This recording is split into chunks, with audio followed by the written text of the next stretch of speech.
Ready? Start. Similarly, testimony of PW3 relates to the fact that he saw the deceased along with the accused persons moving on rickshaw towards Khasbagh around 6:45 p.m. on 30.10.2002. Stop. The testimony, if taken to be true in itself, does not establish the fact that all the three persons arrived at Khasbagh stop.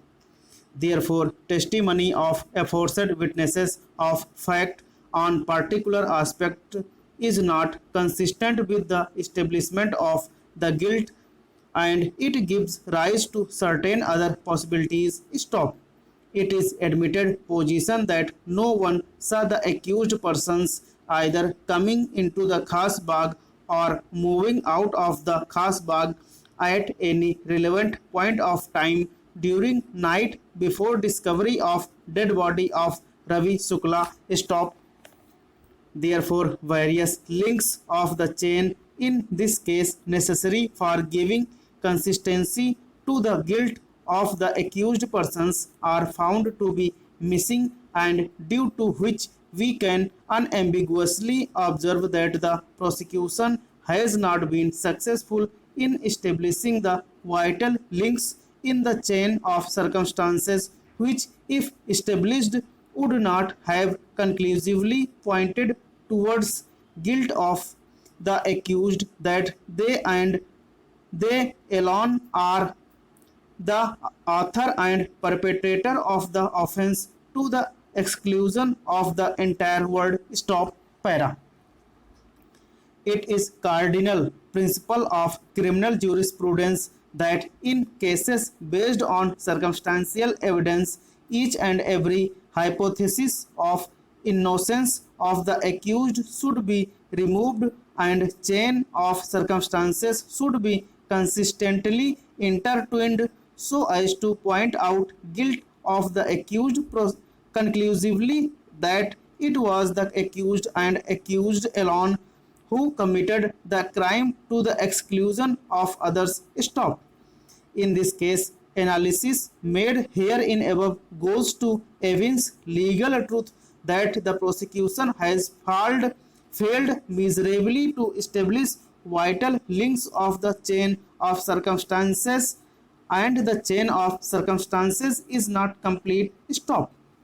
We have counted upon various aspects of the case, right from point of motive to the factual aspect of last seen theory and thereafter factum of arrest and recovery made by the investigating officer. Stop. It appears that the informant came to know about the dead body of his son the next morning on 31st.10.2002, and thereafter he lodged the report, but the manner in which the investigating officer allegedly arrested the two accused persons and effected recovery is highly doubtful, and the same cannot be believed to have been truly made under facts and circumstances of this case. Stop. Even the investigating officer failed to collect the requisite evidence that may conclusively point out and establishes guilt of the accused and work against hypothesis of innocence of the accused. Stop.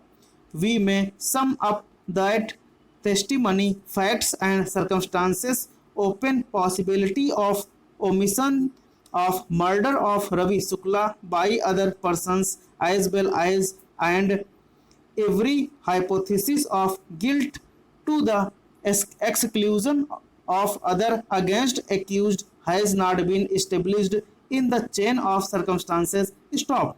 The trial court, while recording conviction against the appellants, failed to properly appreciate the facts and circumstances of the case and record erroneous and illegal finding of conviction which cannot be sustained by us for reasons aforesaid. Stop.